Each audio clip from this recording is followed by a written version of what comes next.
You. Woohoo! Well, how are we doing? We're doing well. How are you? I am doing absolutely super. Super, super, super. So I suppose today is all about building the colour service. I know we've had this conversation, and I suppose considering the times that we're in, Liz, I think it's very important that we really home in on kind of the nitty gritty of how for people to build their columns with more colour services each day.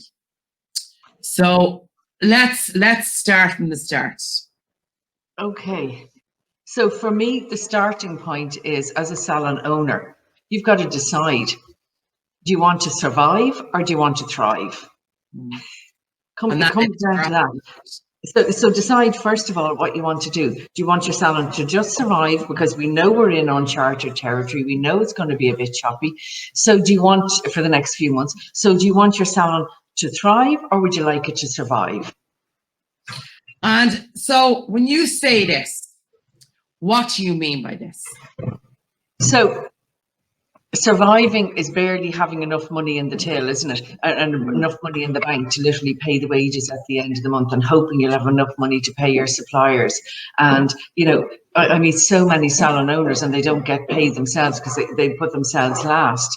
Yeah. Whereas if we max it out and decide, no, we're going to absolutely thrive. And I know what it's like as a salon owner to sit at my front of house and be worrying about my bills and hear sales, in inverted commas, walking out the door because nobody upsold, nobody cross-sold, nobody gave those little add-ons that mean so much to the customer, but actually mean so much to my bank balance as well.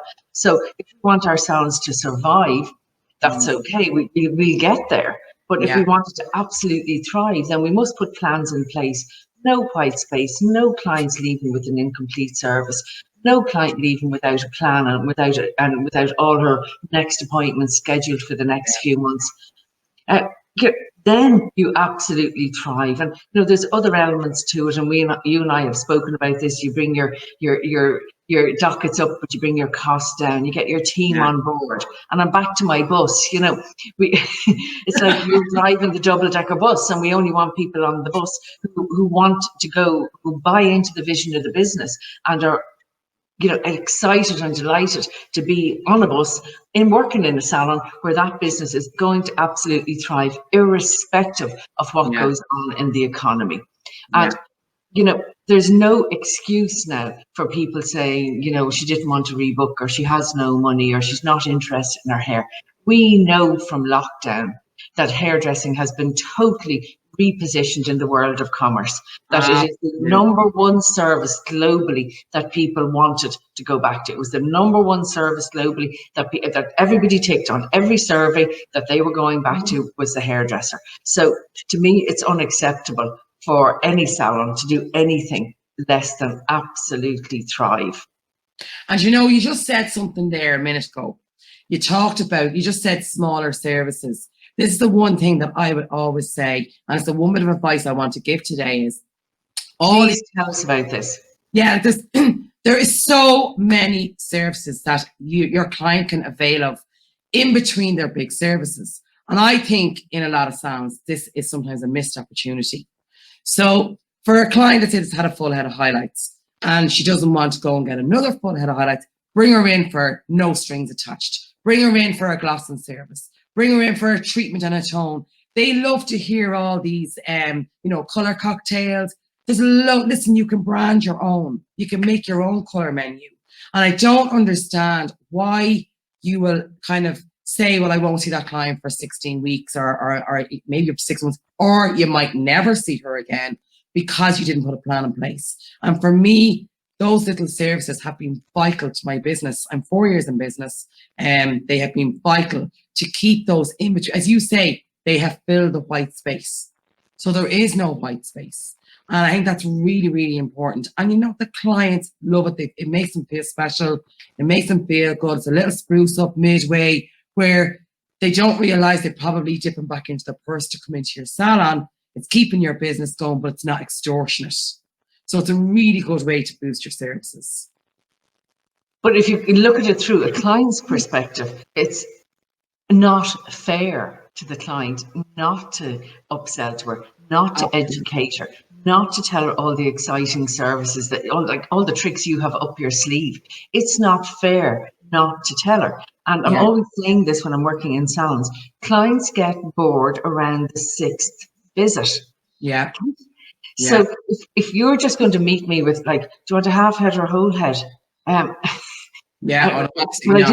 I do the same again? Then I'm going to get bored. And I'm all, every salon that I go into has several new clients every single week. And then I'm saying, but like, where are these people coming from? Unless they were 7 or, or younger, they've been to other salons. Why are they coming to you? They're coming to you because somebody else didn't take care of them properly. Yeah. And taking care of me properly means I have to spend more money. And if popping in and out to you in between my big services is all it takes for me to be looking really well and feel really good to myself, then I will find that money because it's so important. Yeah. But what you've listed off there is about 1 million times more interesting than talking about COVID or where I can't go on my holidays. Yeah. Now, the conversation needs to change, and I need to be kept excited about all the different colour things that you can provide for me, and then it becomes a win-win. Because where do you make the most money? What is your most profitable service? Yeah, and this is it. And I think that when they add these little services and they, that they start to see the client a little bit more, of course they see the dockets changing. And you know what, Liz, you nailed it on the head. Every salon at the moment is exhausted hearing about the COVID talk. I want to talk about hair. I want to talk about making someone feel fabulous. That's what I love that. There's nothing more beautiful than seeing a client jump out of the chair and saying, I feel great. That it gives me energy, it makes you feel good as a stylist. Well, it keeps you motivated and keeps you on your game, and it makes you up your game every time. And it means that every time that client is coming back, she's waiting for you to excite her about something else. So you've got to do your homework on that client before she comes in, so you don't repeat what you said the last time and there's something new to show her. I can never understand when I'm in the chair and I see the stickers about all the different Wella things that are available. And I say, should I be getting that or would I need that? Like, why do I have to ask? Yeah, we don't put actually ask. It's up to my team to suggest. So normally stuff like that we don't really put on the floor. And the other thing we do, we put unusually sort of name. We rename things. So like for instance, let's say, and one of the technicians only asked about last week, we have what's called butterfly mesh. And what a butterfly is actually a scattering right the way through the head, and then we fold the front back and they look like butterfly wings. But the reason we do that is because it sounds interesting. And there's like a client that's looking through your website, it's going to say, well, the amount of people that ring and say, what's that? Yes. What is when we first did, what was a colour match? They didn't know what a colour match was. They were all just calling it balayage. So it's about evolving your own little names for your branding to really push your colour services. Well, if we take that to the next level, it's also important to decide where you want to position yourself in your local marketplace. Yeah. Because again, I'm always saying in the classroom, how many other places within a 40-minute drive of your salon person go to for exactly the same as what you're providing? Yeah. So I think salon owners need to decide what makes them unique, what makes them special, who your target market is. Are you 3-star, 4-star, 5-star? Get your pricing all right and get very clear about what the vision for your business is, and then put your team around that. And don't have anybody on your team. I know this sounds brutal and cruel, but we're in a tough economic time now. So don't have anybody on your team who doesn't buy into the vision of your business and isn't able to and isn't prepared to explain all of that to your clients and educate your clients and keep your clients excited and motivated. So I think you need to decide what makes you different, what makes you special, what is your unique selling point, and make that a selling. So, like every time you come in here, we're going to have something extra on our price list or on our menu to talk to you about. So define your position in the marketplace and get very, very, very clear about it. And at the moment I keep using the phrase scarce and exclusive. Make your industry or your business within the industry, make yourself scarce and make yourself exclusive. That means then you can make more money from fewer clients and keep your business safe. Yeah. So if you had 5 things, and this would be different for everybody, but if you had a new client in your business tomorrow, what are the top 5 things that you want that new client to be told about your business that has that client saying to herself, well, this is where I'm coming to. Yeah. I don't want to go anywhere again. Yeah. This is where I want to come to. So you've got to find out what makes you unique, what makes you different, what makes you special, and you educate it and educate everybody on that. But really now, I think this is the most important, but the most underestimated point about running a salon. Yeah. You've got to attach an internal sales process to your customer service journey. And that doesn't mean that everybody has to be worrying about making targets and all that. You develop a salon process and everybody sticks to the process. And part of that process, and I don't even have to know I'm selling. I just have to, you just have to tell me I have to recommend such and such to this particular client. And I don't have to feel under pressure about selling, but I must follow the process. Now, if I follow the process, I get the prize. And the prize is I get to keep my job. The prize is I get to make my target. The prize is you get to keep your salon open, the doors open, keep your salon absolutely thriving. So we all have to step up now and figure out what our internal sales process is and go for it. And colour is the key to it. And you know what? Now, when you're saying that, I'm like, I always like to strip you back a little bit when we're having these chats together. Like, no, I never get away with it, do I? Never.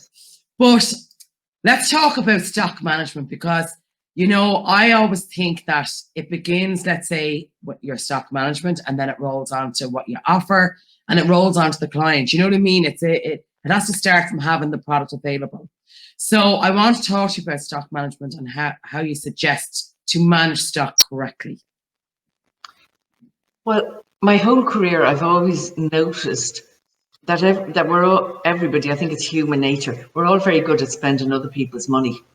Yeah, including my husband. So I think that's the first thing.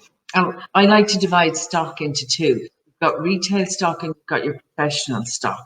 Retail, I think, is a different category, but I think that's a business all by itself that can absolutely thrive. But I think you need your stock management plan around that. Professional stock, you've got to stop wasting it. You've got to stop putting it, letting it go down the drain. I think one person is in charge of it. Nobody touches it. I can never understand when I go into a salon and 3 and 4 tubes of the one colour are all open. So I think, yes, part of your internal process is that you have a very, very tight budget on your professional stock, and that it's very, very tightly managed. If it was any other industry, if anything ever went missing, if there was spillage, if there was spoilage, there would be repercussions. It seems to happen in salons that there isn't enough accountability around stock. Yeah, and I think it's very important at the minute because obviously tomorrow is not promised for anyone. So stock management is absolutely number 1 at the minute. I know definitely something I've looked into since you and I have had chats and kind of gone, I need to really look at that or tighten the belt on things. It is definitely, and you're absolutely right. It's very important to have the right person managing your stock control, and that that it is managed on a daily basis or a weekly basis, and you know where you're going with this. You've got to find the gaps, and you close the gaps in terms of where your money is bleeding out. So we want to bring the dockets up, and we want to keep the till ringing, but we also need to find out where are there bleeds, and there are always financial bleeds in salon businesses. And I find salon owners, and this, I'm not being critical here, but sometimes if we don't like something, we give it away to somebody. So I'll ask so and so to do that because she or he are here the longest, and nobody teaches them how to do it. And then all of a sudden they're in charge of stock, but nobody has taught them how to do it, and there's no accountability. So there must be accountability. So if you're delegating that to somebody else, they've got to report into you. And then the team have got to understand if I'm wasting, if I'm spilling, if God forbid, but I'm putting it in my bag and bringing it home, there will be consequences. Yeah. So a really tight stock management system is required. Yeah. So moving on to, let's say, your team. So, do you suggest that, that the, let's say, manager or owner is doing inductions with their team to, like from a sales point of view, to help their stylist start to push? Because, we all have a stylist that is absolutely afraid because they're afraid there's not enough money in the handbag, or they're like, knock a fiver off that because it was only, So how do you manage your team to curtail knock the fiver off because it's only, to me in my book, is actually stealing. Yeah. Like, if you don't give me the authority to knock the fiver off, yeah. So to me, that's a complete no-no. Yeah. So what you're really saying is, how do we make the teams more? How do you make the team members more of a financial asset in the business? And to know what they're to turn it over, to really turn it over. Well, why am I there if I'm not a financial asset? So everybody has to be a financial asset to the business. And I know a lot of salon owners don't like broadcasting about figures and all that sort of thing. And I understand that to a point. But the biggest feedback that I get from teams, and I work with teams, is great. I'm back out in salons now. So the biggest feedback that I get from teams is, I wish he or she would just tell me exactly what's expected of me. Yeah. So I go right back to basics. And the basic is literally, what's my job description? So is my job description to just come in and do whatever services you put in the column for me, or is my job description to be a financial asset in the business, to be customer focused and target driven, to retail, to upsell, to cross sell, to maintain the hygiene in the salon, to be accountable for my column and make sure that I have no white space, to do outstanding consultations and talk to clients about what home care they need, and from that consultation forget about a single service and put them on a plan. Improve the quality of my conversation so that I'm not talking, boring the client to tears, talking about my kids, or where I would have liked to go on my holidays, or about COVID, that I am talking to the client about the client. So I think it's really important to be clear about what it is that you expect from me if I'm on your team. Yeah. And then how you want me to run my column, and how you want me to conduct myself, and what you want me to talk about. And very often in the classroom, I'll start, when I'm working with business owners, I'll actually put it on my flip chart. I'll say, right, what are you not tolerating anymore? What's getting on your nerves? Because don't answer that question. Because the things that are getting on your nerves are the things that are having a direct impact on your till not being right. Yeah. So I have to get all the housekeeping right, and then we can all go forward together and focus. I focus on an individual basis on my own targets, but I also part of the team, and I understand how much money we all have to make today, how many products we have to sell, how many clients have to rebook, and I do not want to be the person letting the team down. So I understand that I have an individual role to play, and I have a team role to play, and we're all very important in this. And the main thing being that every client walks out the door really looking forward to coming back, happy to recommend us with a bag of products, absolutely can't wait to get back to her office or back to the gym or wherever she's going to actually show off your amazing work. Now, that's kind of a summary, the short version of what it's going to take to weather, an economic upheaval that we might possibly be going through at the moment. Why would I have anybody on my team that isn't that committed to their own performance, to the business, to the team, and most importantly, to the clients? Yeah. And it's always, for a lot of employers, I know it can be very difficult, because I know I've been in that situation myself. But like right this moment, and I have to say, I'm very lucky I have a super team, but it's very important. I really need them to be on my side right now. It's the one thing you need, is to be able to cut away a little bit of stress. It's just to know they have your back, and that they will work hard, and that they will speak to the clients about what they need to be speaking.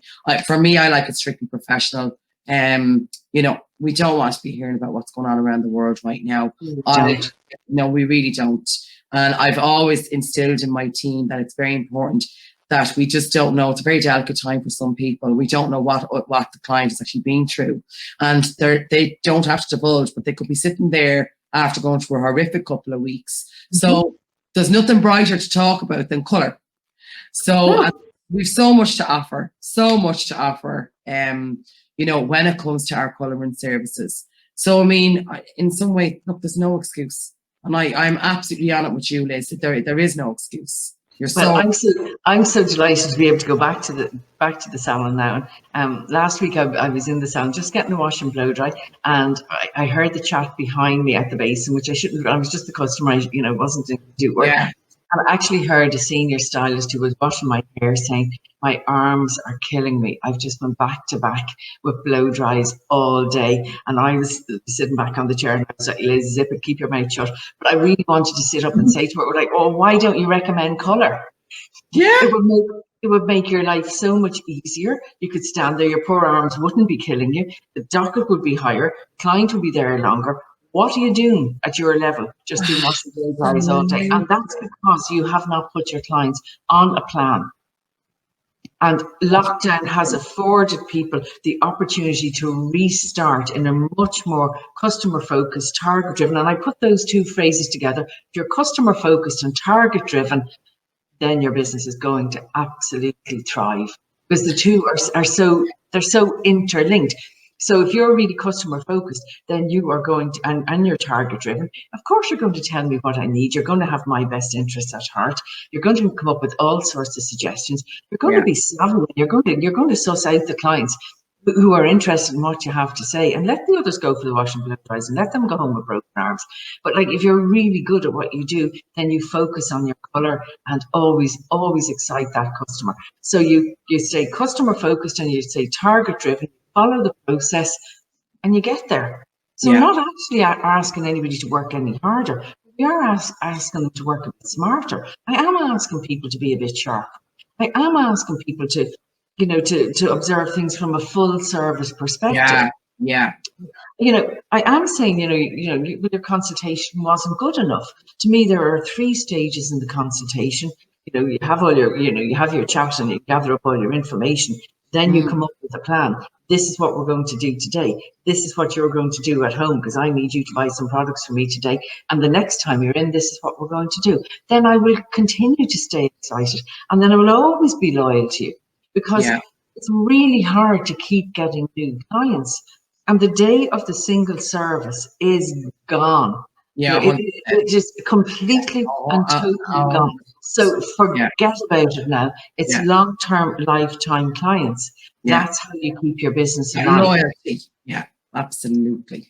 Yeah. I think that's what people want. You know, the other thing that is, it's instilling safety into your business also. You know, it's when you get to know, I can trust her, you know, I know she's well today.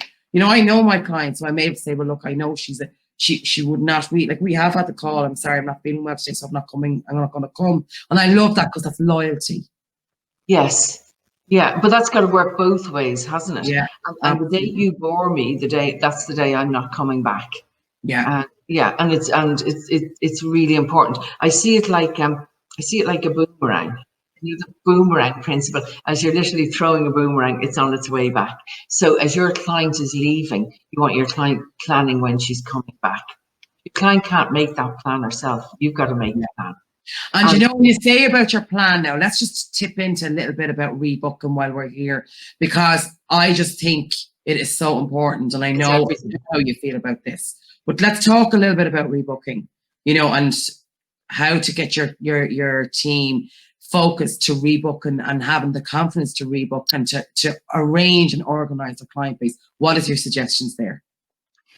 So it's about this process, in inverted commas, that I keep talking about. So the process, the internal customer service stroke sales process has got to put a plan in place for me. Now, I think for me, the customer, and I think that's really a lot simpler to do in hair than people think it is, because I'm always saying this, the hair salon is like theatre, you know, it's just, you know, and everybody looks up to you, like your fashion. It isn't just hair that we aspire to look like you. Your hair, your makeup, your clothes, the look, the image. So it's theatrical actually when you're the client, and we aspire to having the knowledge and the information and the skill that you have, but we know as customers that we will never have it. So it's disappointing from a client's perspective if you get a really nice hairstyle, you're really happy, and then somebody says to you, I'll see you again sometime. And the person that says I'll see you again sometime nearly always has their hand out for a tip, half out as well. And that looks really bad. So I'll see you again sometime, like with their hands out, and you just kind of think, well, you're not getting a tip from me because you haven't gone, you haven't given it everything that you have. So if you want me back, you don't have to work harder, but you do have to work a bit smarter. So yeah. I like to look at it from starting at the consultation. So at the consultation, start talking about the plan. Start making the suggestions. If it's a new client, do a skin test. Get that client excited. And you put in those 3 phrases. What am I doing today? We decide on that. Is there anything I need you to do for me at home? And the next time you're here. So it's about practicing conversation. And how do I get better at something? I practice it. Like I often say to people, like, did you just get into a car one day? Like when I'm in a salon, like, who knows how to drive here? Everybody knows how to drive, right? Did you just get into a car one day and drive down to the test centre and say, I'm here now to do my driving test? You didn't. You got into your car and, I can remember saying to myself, it's a long time ago now, but there's 3 pedals there. I only have 2 feet. How am I going to manage this? But you practice, okay? So you practice and you practice and you practice, and eventually you get good at it. So it would take about 4 to 6 weeks of actually practicing customer service journey that's target driven. It's an internal sales process. And I don't keep repeating the same phrases, but I really want these phrases to sink into people's minds. Yeah. That's why I'm repeating it. So you practice. So I don't mind in a salon. When I'm working in a salon, I have to say to people at the end of the day, this is not going to all fall into place tomorrow. You've got to take what we've worked on today and give yourselves at least 4 to 6 weeks for it to change. Yeah. Because it takes 21 days to get rid of an old habit, 21 days to get rid of a new habit, and it takes about 4 months to hardwire a new habit into our brains. So it's repeat. Now, you take apart the different roads. If you have somebody front of house in your business, I don't care how busy your business is. No salon in the world can afford a receptionist. You can't afford, you're not an accountancy firm, you're not like a lawyer's firm where you just have somebody sitting there answering the phone. Hello, how are you? Your front of house person has a different role to play here. Your front of house person has to make sure that their target is a combination of everybody else's. Okay?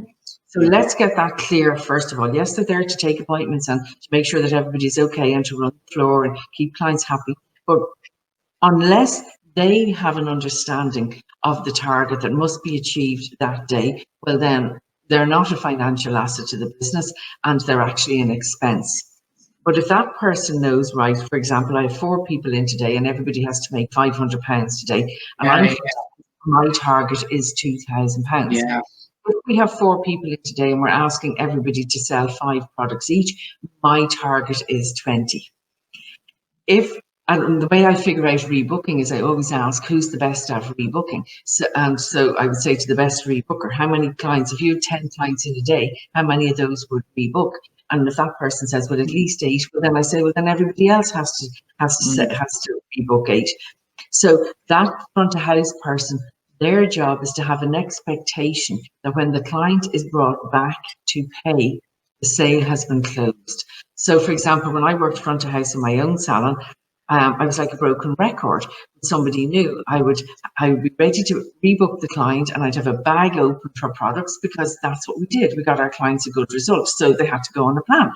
So, and I would say to the person, right, when's that client coming back? And they, oh, she's not coming back. So she's not. Okay. And what's she buying? She's not buying anything today. She's not. Oh, okay, we'll try better with the next.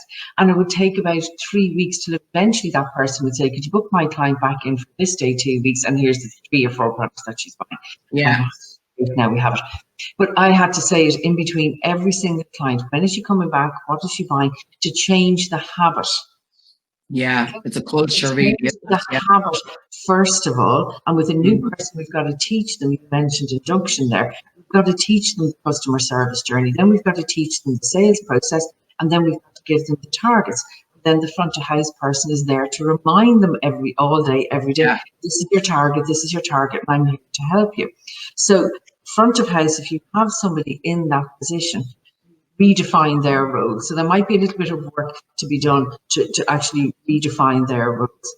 We've already redefined everybody and gone back and double checked everybody's job description. So I know to stay on this bus, to stay in this salon, yeah, I've got, so it comes the whole way down. Then I've got to rebook my clients 8 out of 10 because that's the salon culture.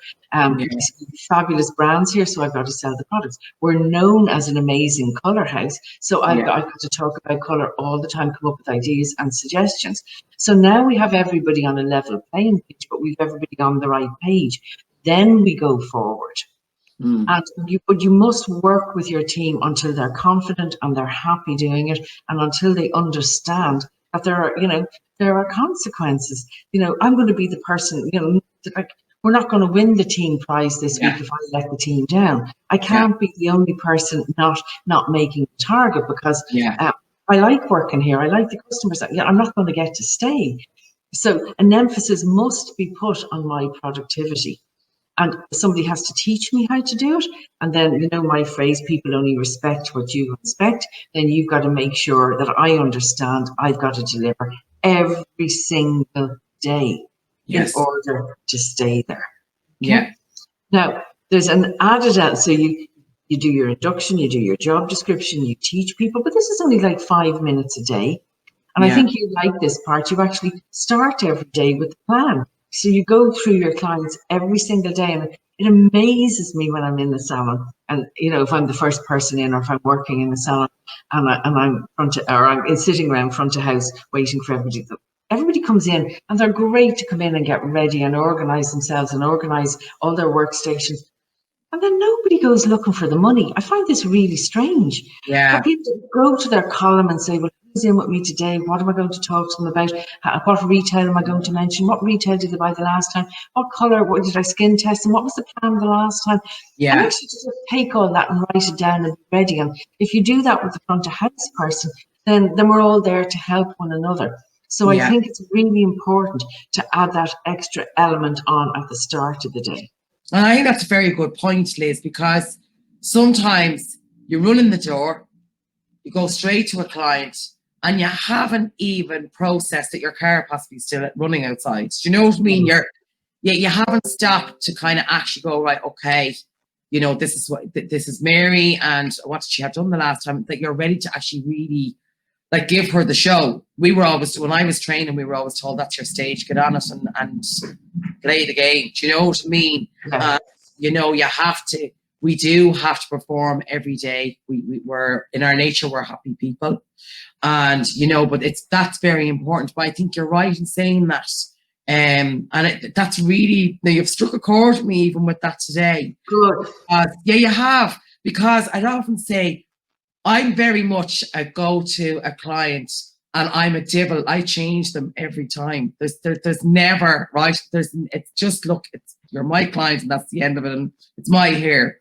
And the guys here laugh. They think this is hilarious.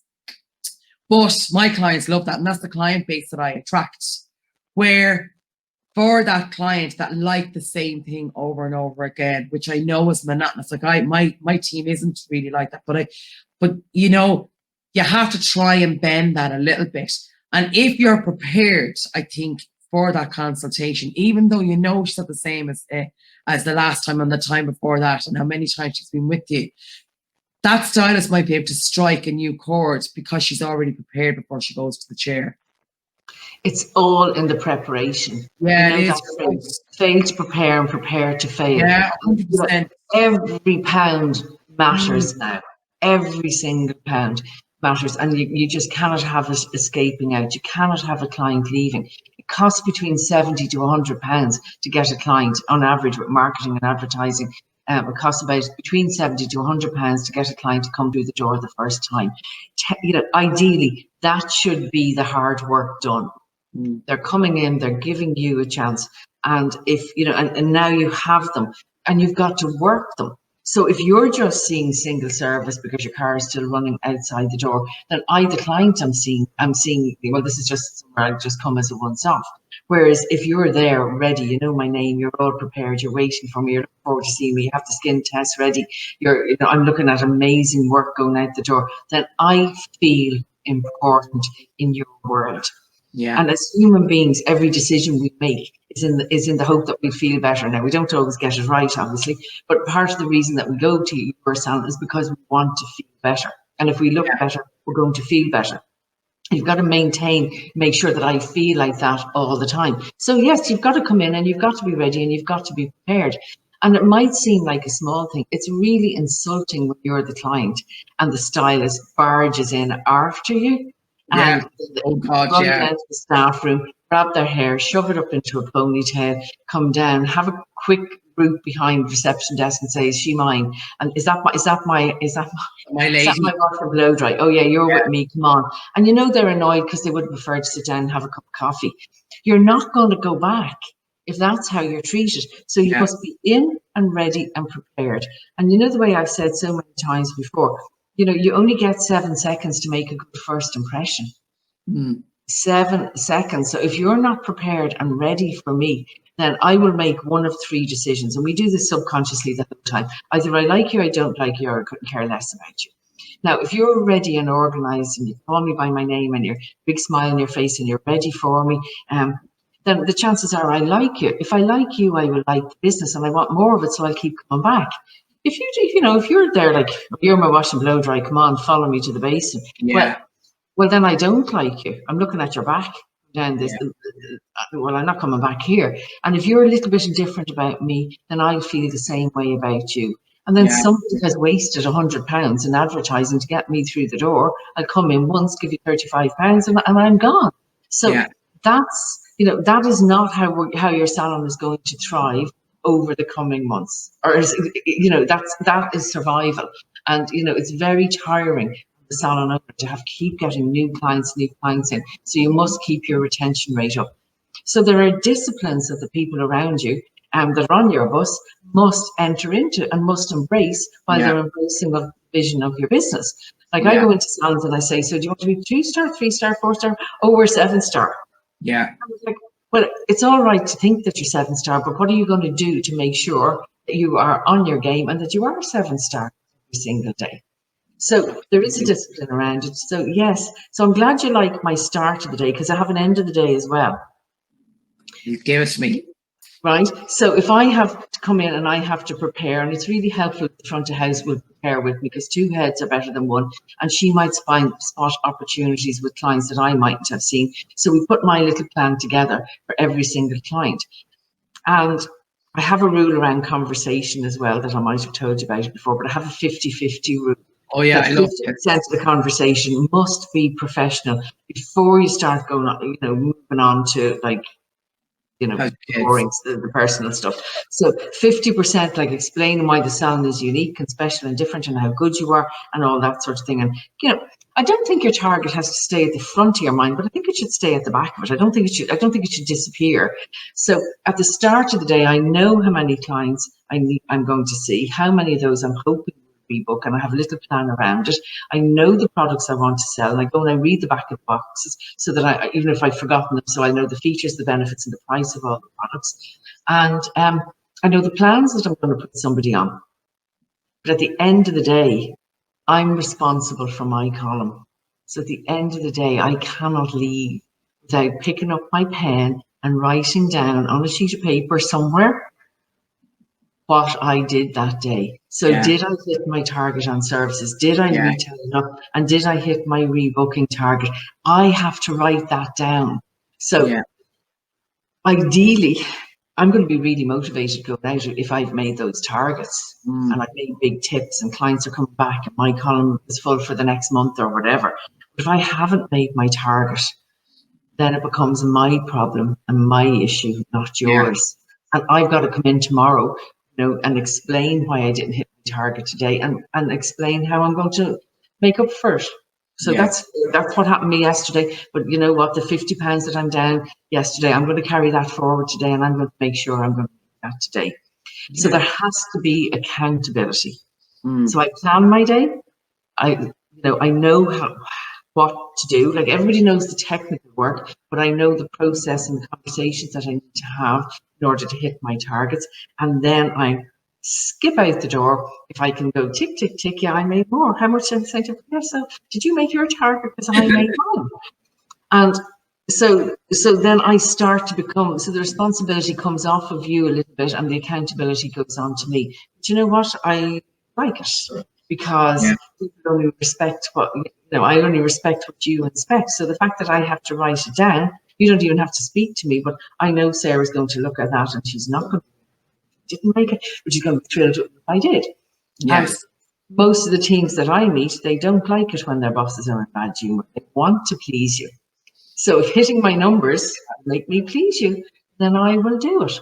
Yeah. And so this needs a bit of work, but it takes 4 to 6 weeks to get this right. But the safety and the peace of mind that it brings to know that you're on target, you're hitting your targets every single day.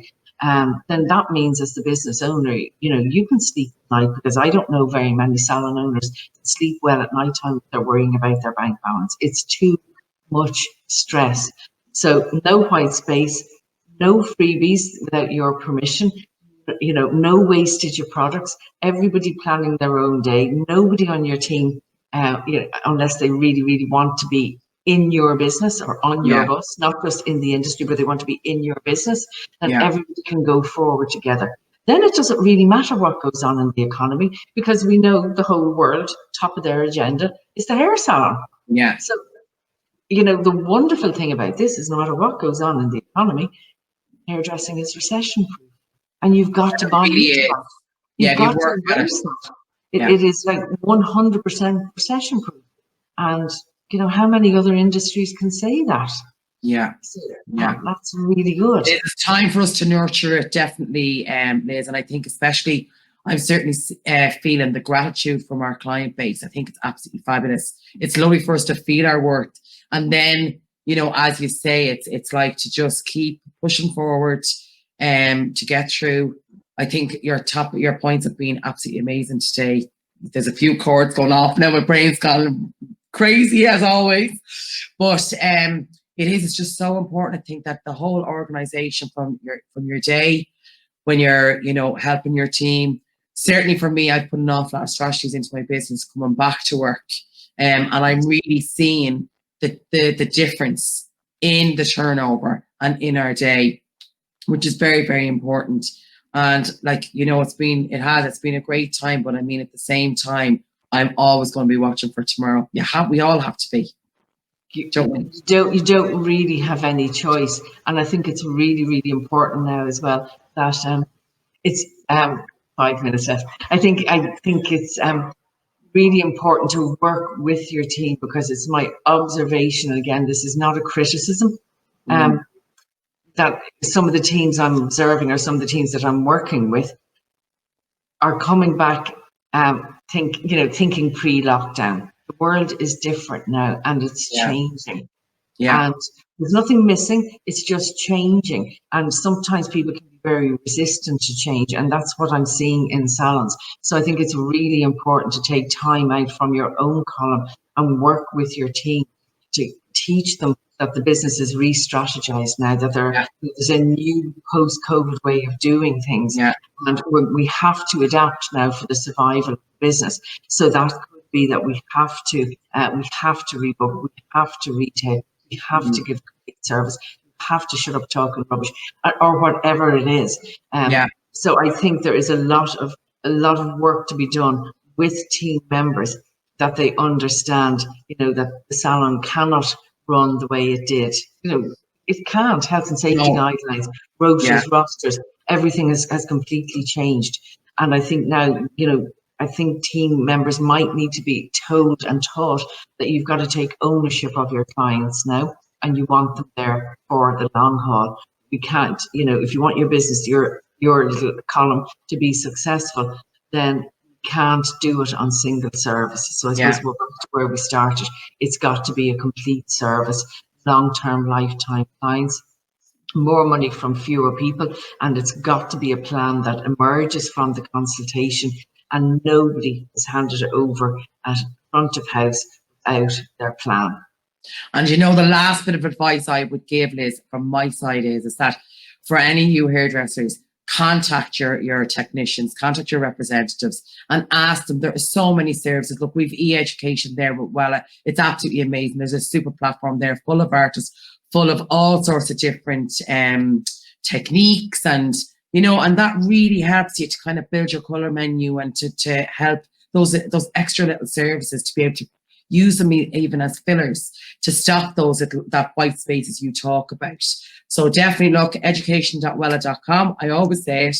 I'm a proud Wella family member, thankfully, and it's always lovely to be able to say that. Look, we're always there to help. As a guest artist myself here in Ireland, I'm always there to help. And listen, it's been super. I really enjoyed this today. Good. Colourful Sunday. Colourful Sunday.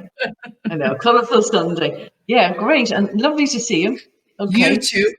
So what we're really saying is we want everybody to avail of the colour training, the colour education, the colour services, and you're not on your own. The help is there. On your own. Yeah, and we want everybody's business to just thrive over the coming months. Absolutely, the best of luck, and stay safe, everybody. We hope you're well.